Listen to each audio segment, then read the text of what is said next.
There are things about me that I hadn't even accepted. There are things about me I was so fearful. There are things. So, welcome everyone to another episode of Conversations with Sharika.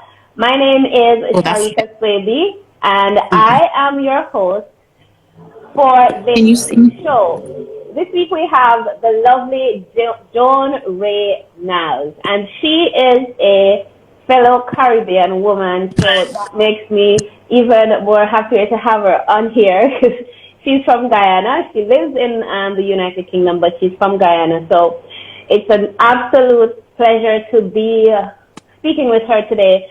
So Joan spent years in business doing publishing, financial advising, mortgage broking, but she's also spent a lot of time working in the self-empowerment and self-awareness field. And that's where what we're going to talk about here today. So, Joan, welcome, and it's an absolute pleasure to have you here today. Tell us a little bit about yourself that I didn't cover. Okay, thanks. Can you hear me clearly? I can hear you perfectly. Okay, I'll have two screens here in front of me eventually. Can you see me clearly? I can see you perfectly. Brilliant. Okay, you want to know about me? Well, yeah. Correct. My name is Joan Wray Niles, and I am here in London, and I've been here for since 1970. So it's a long time. And I have a son who is just over 30. Been married and divorced happily twice. And, yes. And I have been involved in businesses such as advertising in newspaper. I've been advertising director for a newspaper called Voice, which is a London black newspaper in the 80s. That was the paper. And then I moved on from there, and I went into, at the time it was insurance, selling insurance. Okay. But that evolved, and I got more involved in pensions and investments and mortgages, and so I spent over 30 years in that area. And I enjoyed that. In the meanwhile, I've always been doing personal development, been involved in that, organizing courses as well in personal development since 1992. And now more in depth in that area. What else? And then, I got involved in cryptocurrency and, different things as well. So, right. And now I'm on Clubhouse, moderated for Our Mindset. Right. That's where you spend the most of the time, and that's where we met. Yes. Right. Clubhouse has brought so many wonderful people in my life. I'm grateful for it. Okay, so out of all of the things that you've done, why this path, self-love and empowerment? I know that's where that's what you're passionate about. So why that path? Why that now? All right. I really didn't know much about that area. I didn't know much about loving yourself either.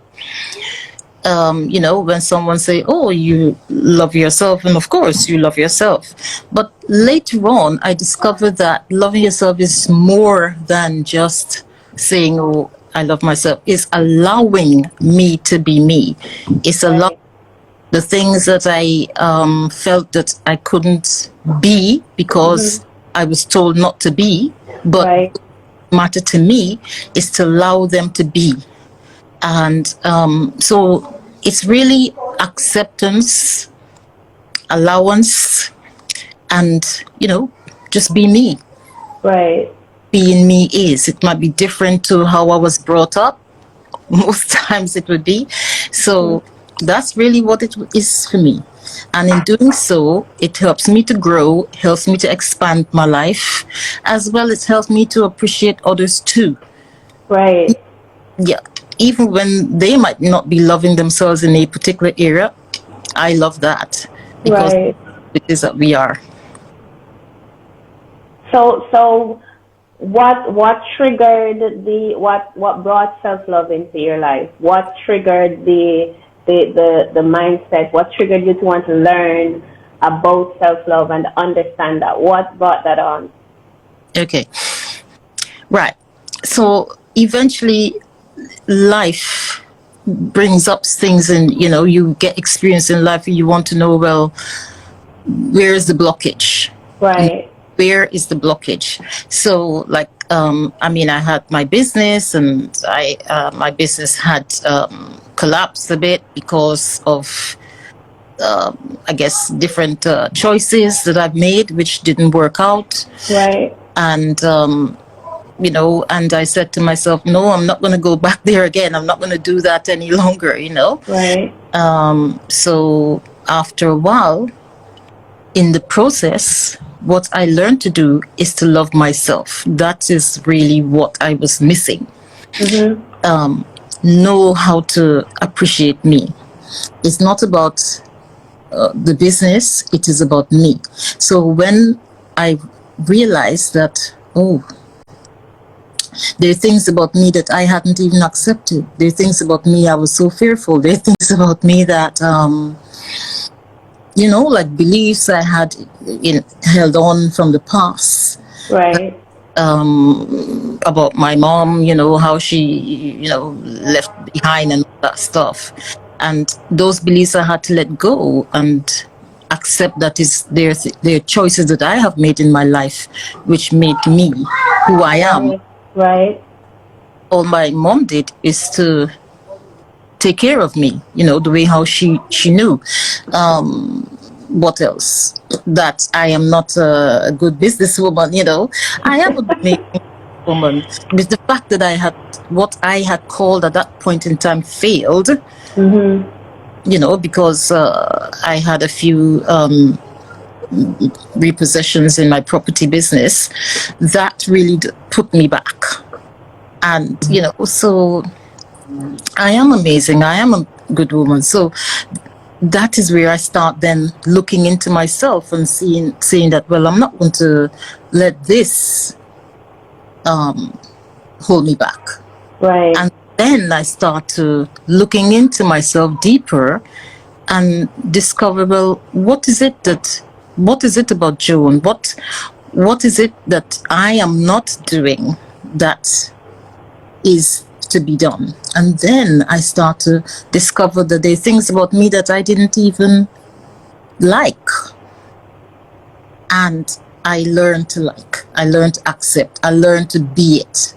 So that triggered me into mostly my business side. And of course, I also mentioned to you that I've been divorced and married twice. Well, the choices I've made in my life, led me down that path. Right. So then you left with yourself and you wanted, well, what are you going to do? Are you sure you're going to be prepared for another relationship? What is it about you? If you want to love somebody else, are you sure you love yourself? Right.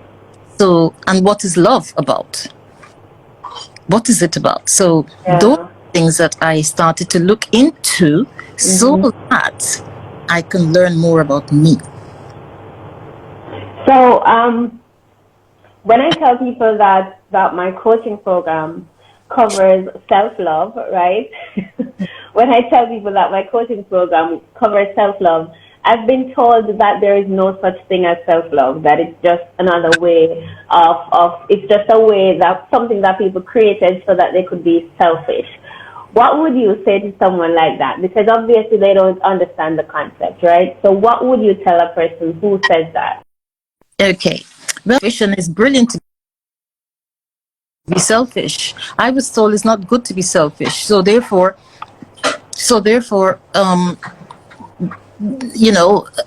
everything that appears to be selfish, including taking care of yourself, you don't get involved in. However, that selfish was meant really for you to take care of yourself. Like I was speaking earlier today, that I was brought up in a home This is back in Guyana, where you take the father is the head of the home, the mother is the second, and you are left as the last. So that meant you taking care of the whole family. Well, this is my experience, going to school, making sure that the whole family is taken care of. You clean the house and you cooked and everything like that, and you also prepare the meal. So when it comes to serving the meal, you serve everyone else first. That's one way. You serve everyone else first, and you serve yourself last, whatever is left, if anything is left. And that is what you call sacrifice, self-sacrifice. So I learned, many of us have been brought up that way. So I've learned to stop doing those things, to take care of me first. My food out of the pot first, and then I can take care of others. Because if I don't look after me, how am I able to take care of others? Well, I don't even have to take care of others. It is an automatic thing that happens. Right. So when it comes to the question of self-love, and if it is selfish in the sense that you are looking after self, because you are me and I am you. So if I take care of me, I am take care of you. By definition. Yeah. Automatically. I love that. That's awesome. I love that you said that. That's really great. So you've been doing this for years, since 1992, I think. Yeah. And what are some of the main problems that you see come up for people who are struggling with self-acceptance and self-love? Because you've worked with women and men around getting to love themselves, correct? Well, I do that now mostly. I mean, I have been doing that before, running courses before, but now I just concentrate on myself. Okay. Deeper area. So yes, so the issue that I discover amongst people not loving themselves is that some people are not aware. Number one, they're not aware. And also fear. Fear is one reason, because people are afraid that this person might they want to do it, but this person might not allow it because of the environment.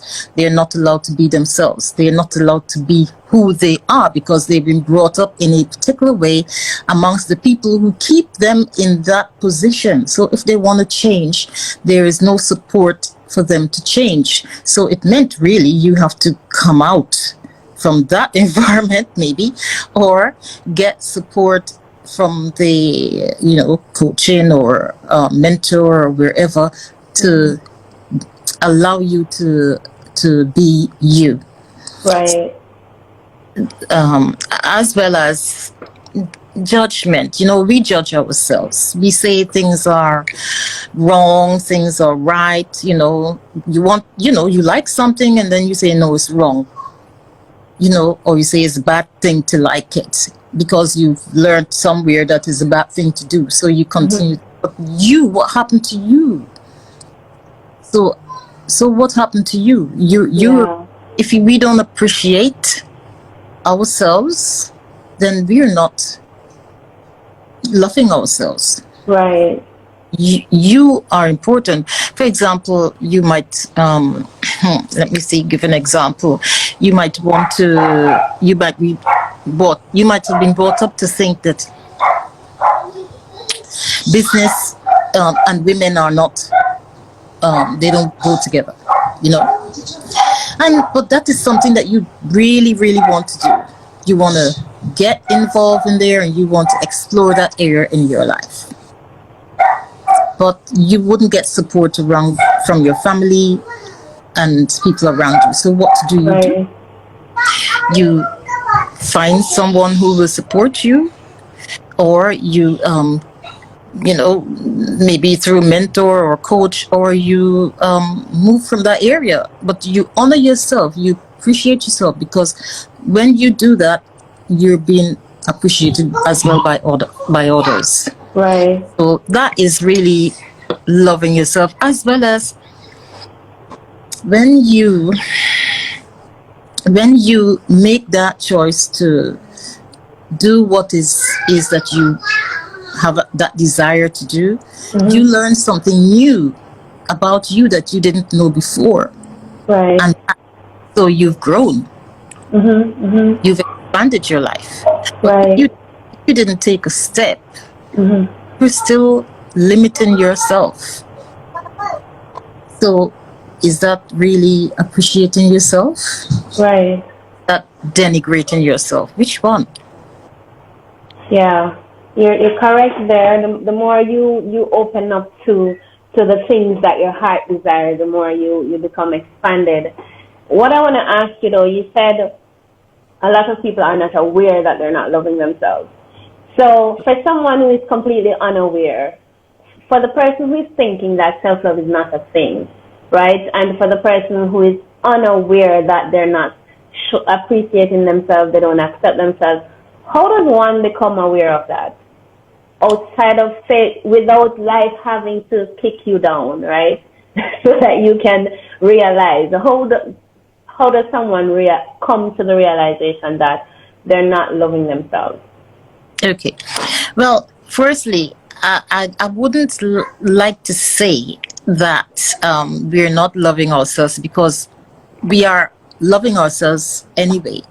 But there's levels, there's degrees.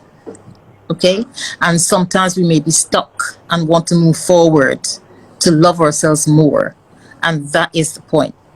So when that happens, then we can ask ourselves the question, am I being true to me? Am I appreciating me?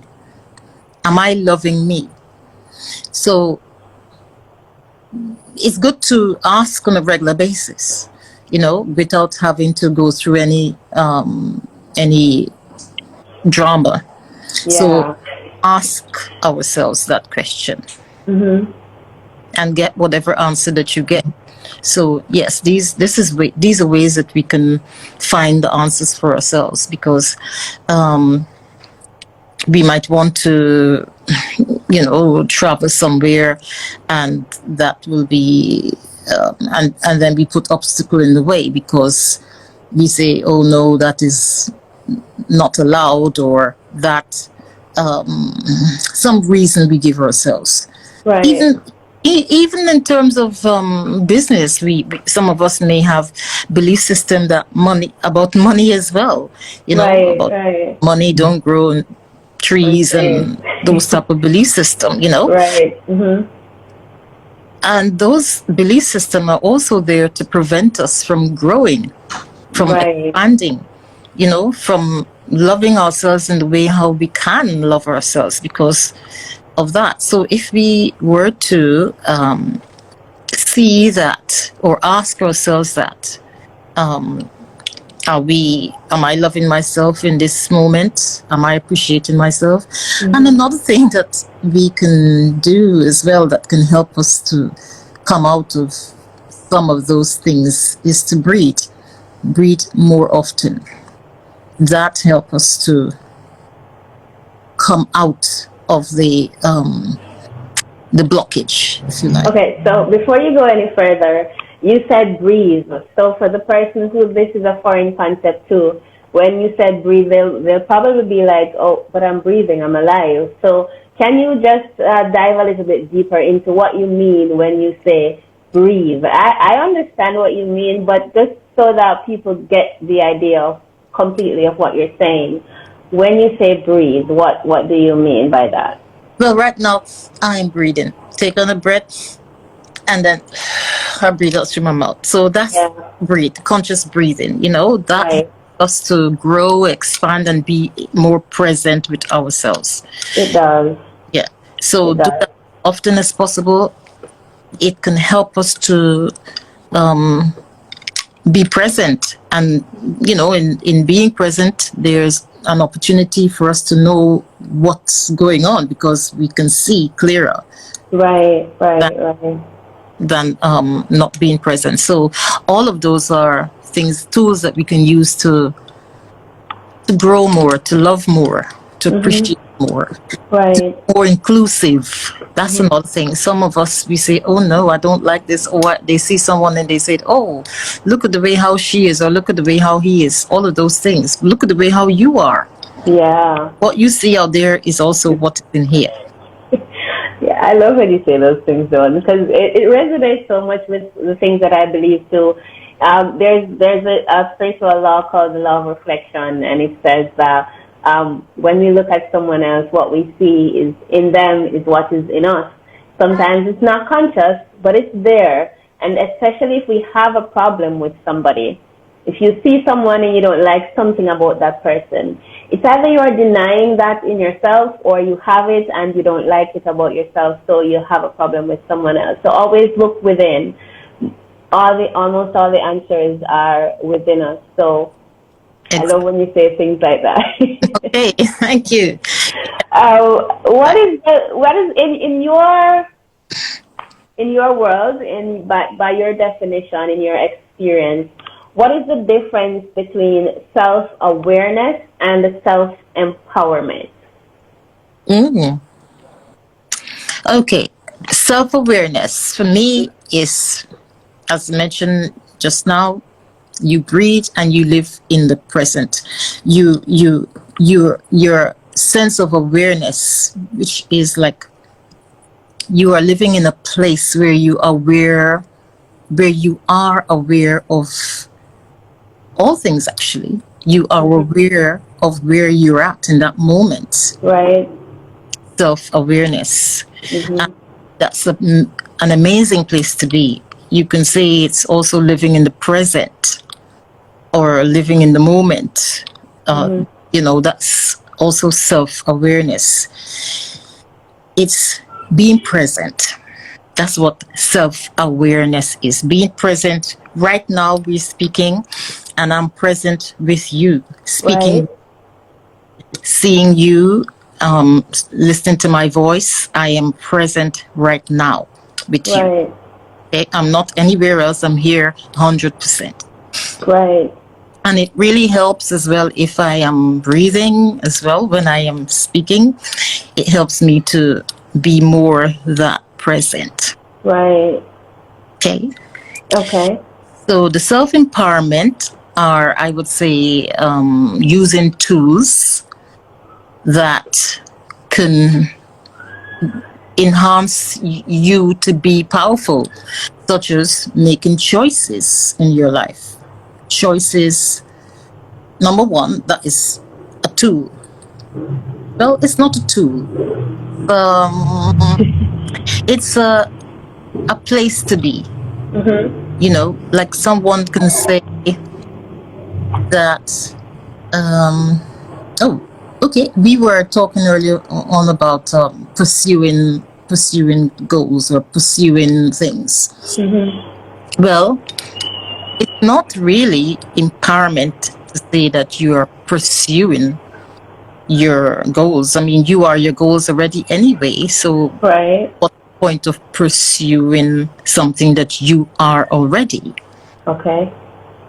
So you can then see it from the perspective of choosing your goals. You choose them because they are yours already. So you just choose it. So that is self-empowerment, making choices in our lives. Choice. It's not others who are doing things to us. We are the ones who are making choices. Right. In our lives.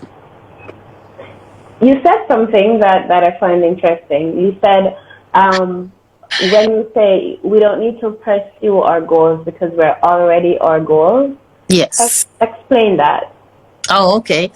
Right. So what I mean by that is I have an awareness and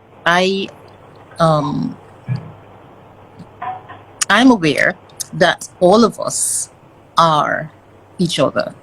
Right. I am you, you are me. Okay. That which you are is that which I am, Right. Also, and in addition to that, I have an awareness, or I've learned that our existence is but an extension of ourselves. What do I mean by that?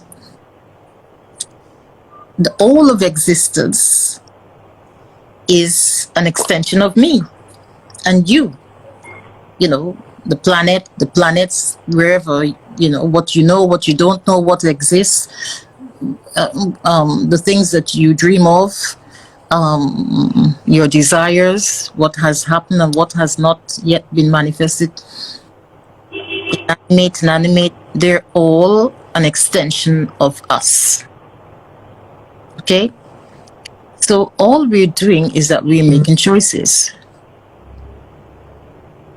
If you already are the owner of something, do you still need to pursue a part of, maybe say the house? You have you're gonna cook, and then you go to the cupboard and you choose something, or maybe you have to pursue something from the cupboard. Which one do you do?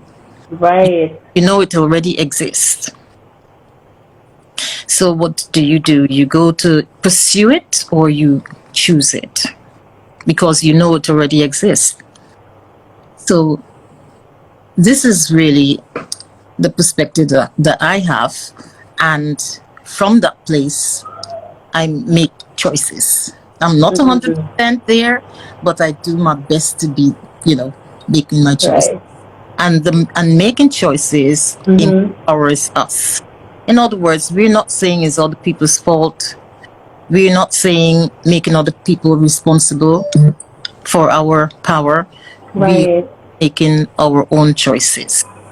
So basically you're saying that everything is one thing, right? And everything is an extension of that one thing. So the things that we want, we already are. We just have to decide what we're choosing. Correct? Right. Exactly. Perfect. Yeah. I love that. That's an interesting way to put it. Really. Yeah. I like that. You can look at it again. I mean, if that's okay, then I'll leave it there. But if you want more, please go on. That's what we're here for. You look at it again from this perspective where we are human being. And what is being? Being is spirit. Okay? So everything also is connected to that. Everything is an essence, So we are that being self, is in everything. And it's that being that we are manifesting through our, well, if you say it's a goal or the desires or what it is that we are choosing. Today we're doing something. Right now we have manifested this conversation. Right.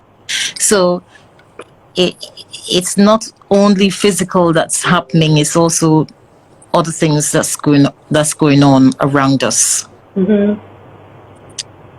That's causing the manifestation. Right. Our flow, our energy around us, is all us. I love that, Jane. You're awesome. No.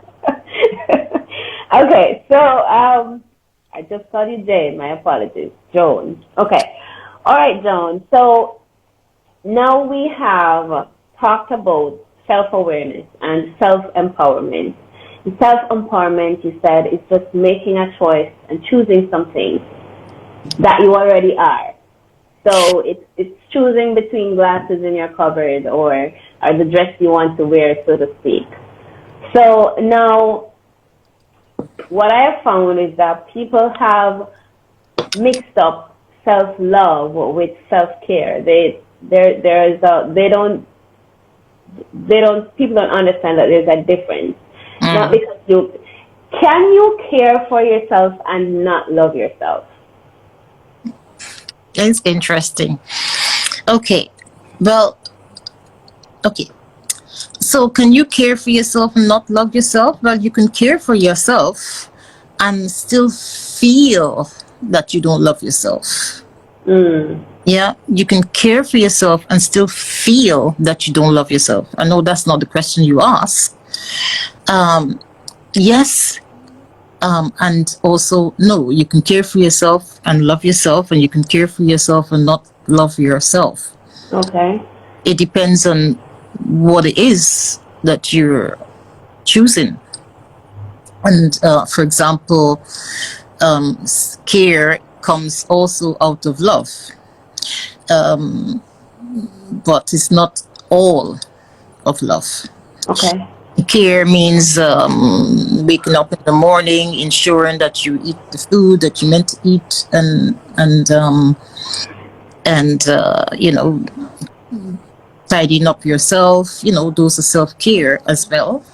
But self-love is beyond all of that, but it's inclusive of, I would say, self-care. But I would say, I don't know why there's this new talk about self-care. Because caring for me is a part of the basic, Right. So, but then, for example, if I love myself, right, and when I learned to love myself, I also carry on. Yeah, I also learned when I learned to accept and love myself, appreciate myself, it also allowed me to love and appreciate other people, right? Now, there are people, and this is just speaking generally here from what I observe. There are some of us who we care for ourselves, not in terms of getting up in the morning and eating or bathing, but you go out, maybe you have a spa day or you get your nails done, right? That is self-care too. But at the same time, they're able somehow to care for themselves yet treat other people poorly. And this is why I asked the question, is can you practice self-care but not self-love? Because if you practice self-love, other people won't be such a giant pain in your butt, right? And that's what I have found for me, because I have learned to observe and understand where people are in their space and so on and so forth. And that happens when you love yourself. You can see where people are at. So what I'm saying is people care for themselves but treat other people poorly. So where's the disconnect then? So I would say then, if I care for me, I don't really know who I am if I am not caring for others at the same time. Right. Because others are me. So so the care, I would say, is mostly from, I would say, an ego base. There you go. Than the actual love, in terms of who I am. Right, right. I would put that down onto. Yeah, definitely. Ego is ego based. Shallow. Well, meaning not inclusive, not aware of self. Not really aware of self, because when we are aware of self, it's more than just me. It's more than just me. It extends beyond me. But if I'm only, and and also to do with where individuals are as well. Maybe that's where they're starting, and that will grow and expand from that self-love. So Okay. Awesome. I like that perspective from an ego base. So that makes sense because we know the ego is a raging lunatic already. So, okay. So the next thing I want to find out from you, I know you got involved in spirituality, and I'm curious as to how that got started. Were you always like that? Not religious, but spiritual, or this is something that you got into later on in your life? How did that begin? Oops. So I'm so sorry. I'm not to share. So okay. So I got involved in spirituality. You said if there's something been in my life all the time. Yeah, right. Is it something that you've always practiced, maybe from childhood or a teenager, or did you get into that as an adult, or what led you down that path? Okay, spirituality for me is being me. That's what it is for me now. Okay. When I was I've been brought up anyway in with regards to religion. I have been brought up in had the background where I lived in a home where there were 7 days Adventists. I went to a Methodist school. I also went to Anglican school. I was attended a Nazarene church. So I had quite a lot of religious influence when I was a child. Not really committed to anyone, but just go with it. And then when I came to the UK, I was invited to, actually when I was like 17, 18, I was invited to a church which I didn't know much about, and I chose to be part of it.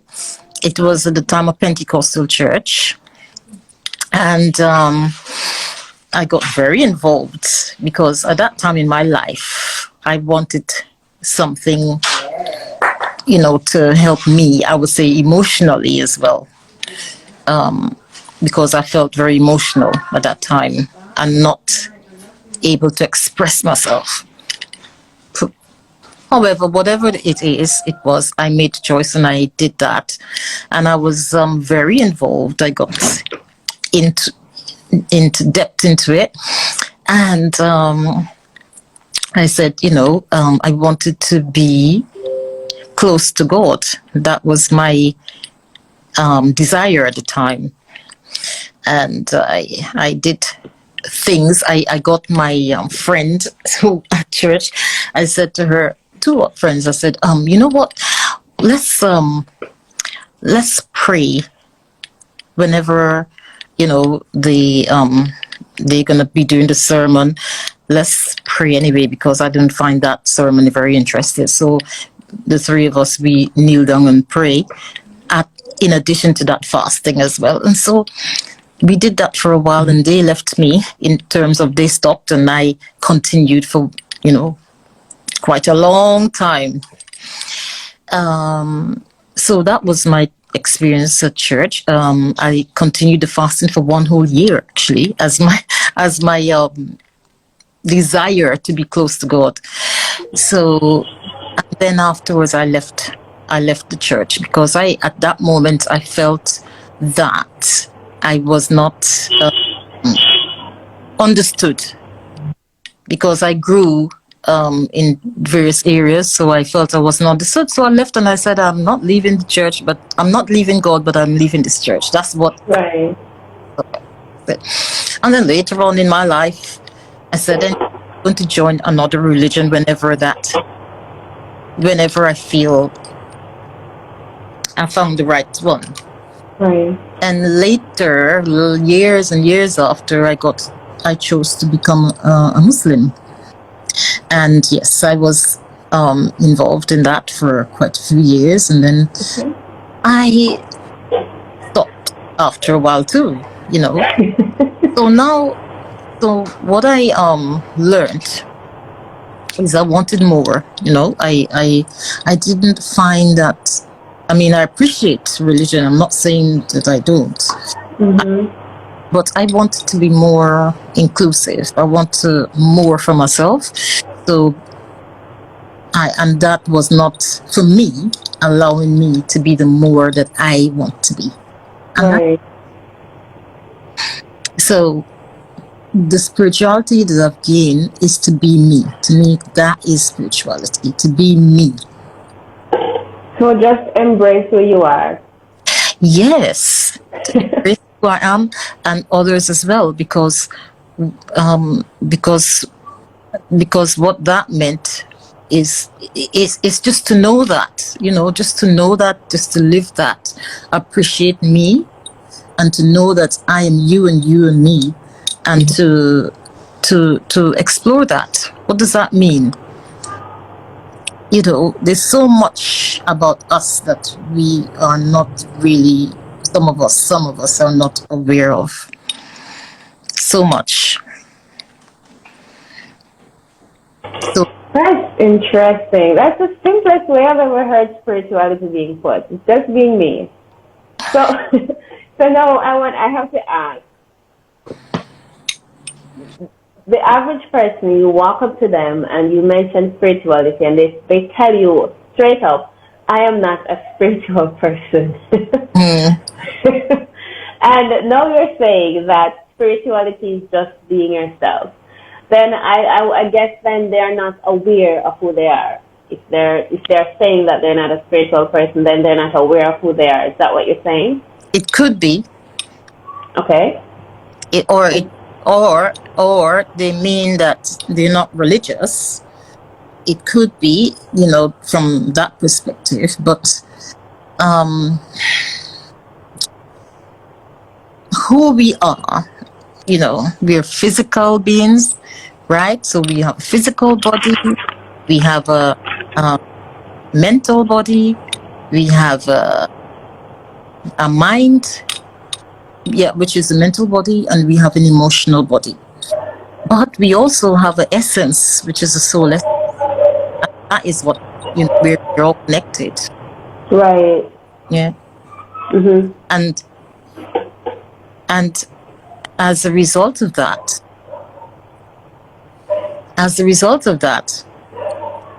we can become more than who we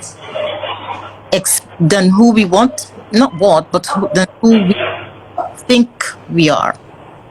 There's so much more for us to become and expand if we choose. And from that perspective is where our connectedness is. You asked me earlier on about the awareness. Right. Yeah.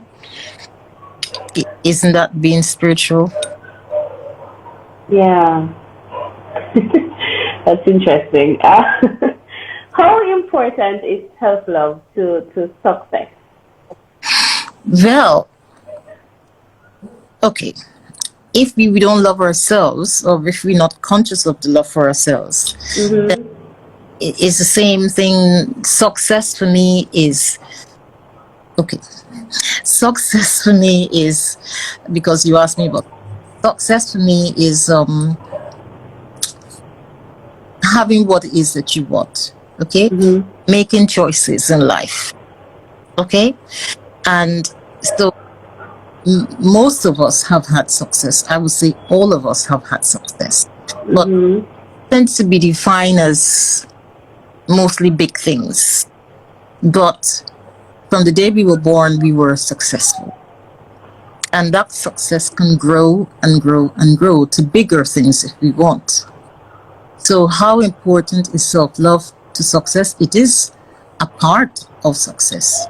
It is success itself, because we are making choices on a daily mm-hmm. basis to lead us into different areas in our lives so that we can learn more about ourselves that we didn't know before.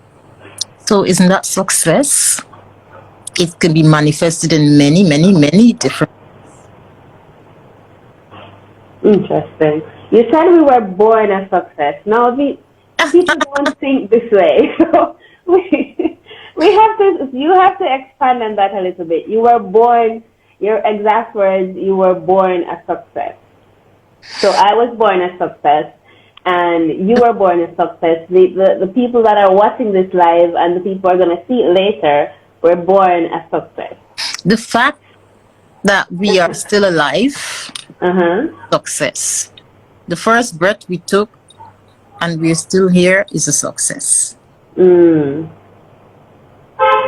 that's true. I see it as a success. Yeah, it is true, because a lot of things could have happened before you were born, which would have prevented you from being born. So you're correct. Oh, yeah. that was beautifully put, Joan. You were born a success. So everything that happens after that, even though we may count some things as failures, they are actually successes, because we are still progressing, we're still moving along, we're still accomplishing things, we're still growing, we're still expanding. Well, look at it. Yeah, we're still growing, we're still expanding, and we're the ones that call it failure. Look at the babies. They fall down and they get up, they fall down and they get up, they fall down when they're learning to walk. And this is the pattern of our lives, Right. Happen and we get up, something happened and we get up. But it is as if we expect it to go smooth or to go straight. Nothing must happen in between. But right. How can we strengthen our muscles if we don't have these things, these events that we call failures? How can we learn? Yeah. Wow, that's beautifully put, Joan. I hope that the people who are watching here, just want to say again, welcome to Conversations with Sharika. And we're talking with the lovely Joan Wray Niles about self-love, and she has a complete different perspective, probably than any you've ever heard on what exactly self-love is. But I love her perspective. So you are born a success, and everything that happens after that is a success. So essentially, you are continuously being successful. Everything that you do is a success. So it's just a mindset thing. We just need to switch the way we look at it, the way that we think about it. And it's funny, because that one thing alone can really solve our problems. Well, because some of us, see ourselves as lacking, and as if we are not enough, we're not sufficient. Right. Right. Born with all of these things, but we have learned, to not be it, or to not accept it over time. But it is, how can we be successful if we are not successful in the first place? Where does success come from? It comes from us. Remember, I was saying to you earlier on that our existence is but an extension of ourselves. So if our existence includes success, then we are already success manifesting itself to itself. That's crazy, isn't it? But we are success manifesting success, because essentially we are everything that is anything. That's the basis of it. Whatever is happening around us, and this is hard. But this was one. I was just sitting down there one day and thinking about stuff, and it occurred to me. I am an extension of everything that there is. I'm an extension. I'm a part of everything, and everything is a part of me. So really, what you're saying makes sense, right? Because if I am already everything, then really what I am manifesting, I'm just bringing it out into the open so that other people can see it. Yeah, that makes perfect that makes perfect sense. But I love how you put it, Joan. I love how you put it. Again, I hope you guys are getting value from this. This is amazing stuff here. Listen to it over and over again. If it's new, if it's a new concept to you, it's not going to stick the first time. No. It's not going to stick the first time. You have to listen to it a few times. And the truth has a way of it. You may not even come to the realization the way Joan has put it, but it will come. It will show itself to you in its own way once you start to contemplate what the truth really is. Because deep down, we already know what the truth is. It's just that our eyes are kind of covered, you know, like a veil is over our eyes, so we're not really seeing and understanding what's going on. But the moment you start to contemplate what is truth, that's when it's going to really going to show itself to you, right? So that was beautifully put, Joan. I love how you explained that. So the final thing I want us to cover is you are writing a book about relationships, right? Yeah. I know you've been married twice, and this is the relationship that you're referring to, correct? No. Oh, okay. Let's talk a little bit about that. Why write a book about relationships? What's that about? Right. Well, the book is about relationship affairs. Okay? Okay. So it's about the affairs that people have when they're in a relationship. And this is all relationships? Yes. Okay. So I'm intrigued. Expand a little bit. All right. So it's inquiring whether somebody, you know, whether they grow, whether they expand and grow, or they denigrate themselves when they're having an affair. Do they grow and expand, or do they reduce themselves having an affair? Okay, when you say affair, what? So in my head, when I hear the word affair, I'm thinking, okay, somebody is in a relationship, a sexual relationship kind of thing, and someone else, someone left the relationship and went to be with someone else. So they cheated, so to speak. So when I hear the word affair, that's what comes to mind. I want to know what you're thinking when you say relationship affairs. What exactly are you saying? Exactly the same thing that you're thinking about. Okay. So you are exploring whether or not people get better from relationships or they get worse. Is that it? No. Does some expand or does someone... we lost.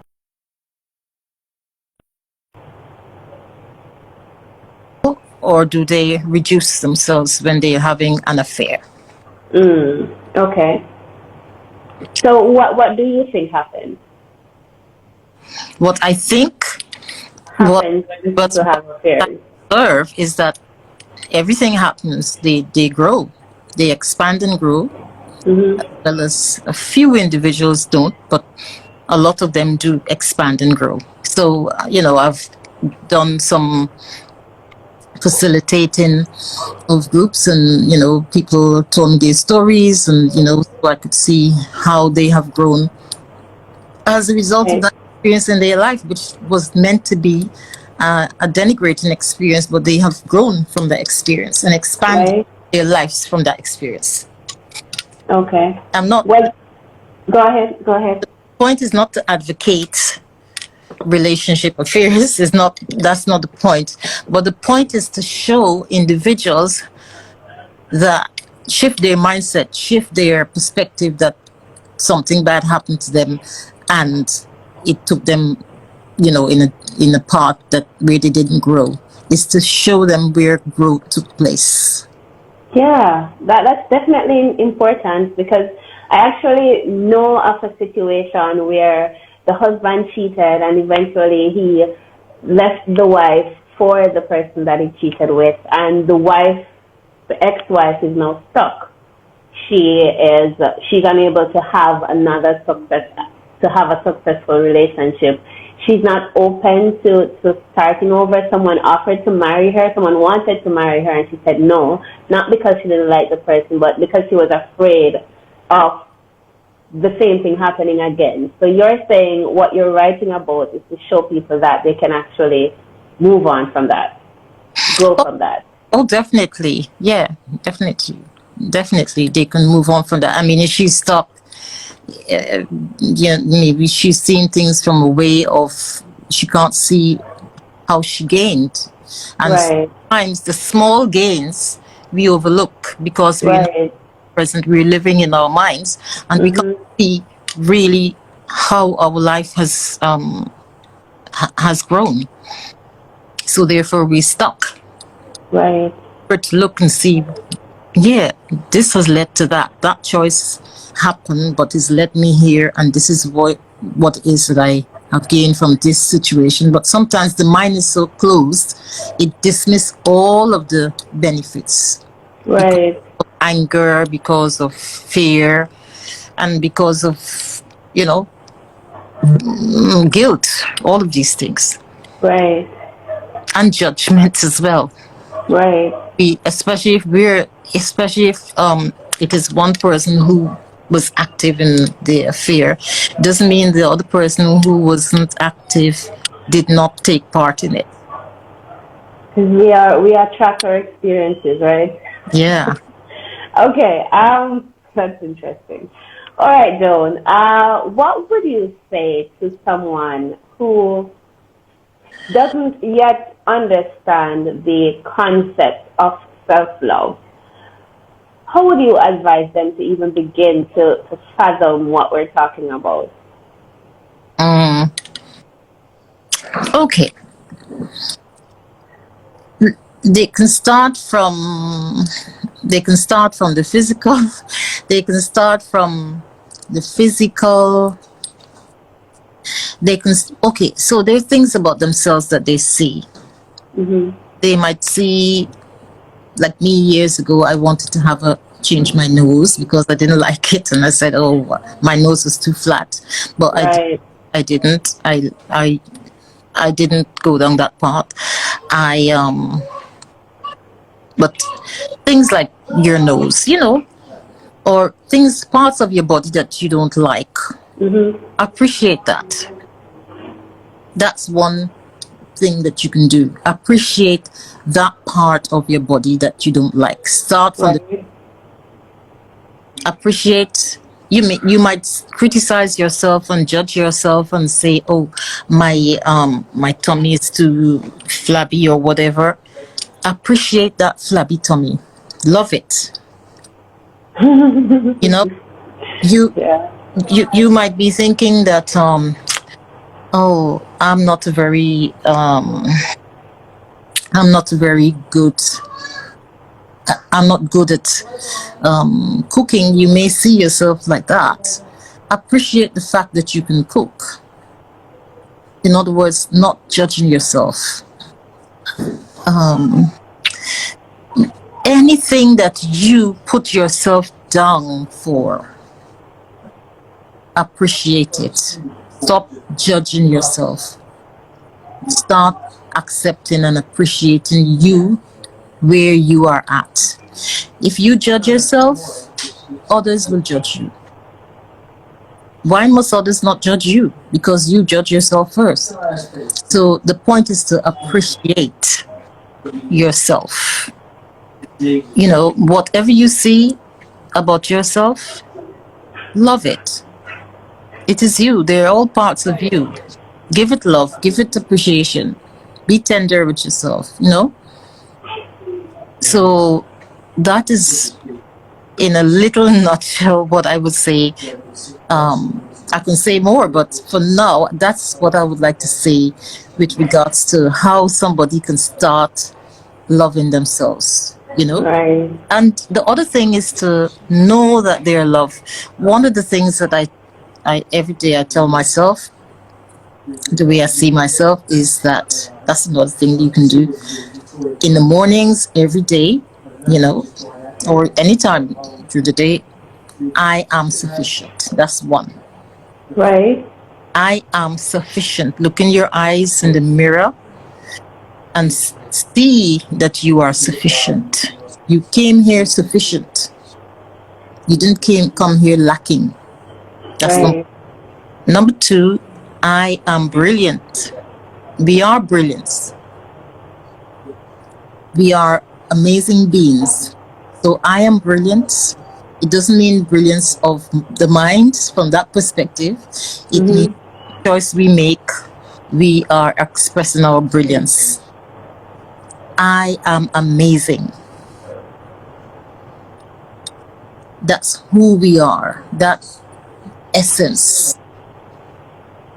And I am the essence of existence. That's another thing. The essence of existence. We're essences. Everything. We're all essence of existence.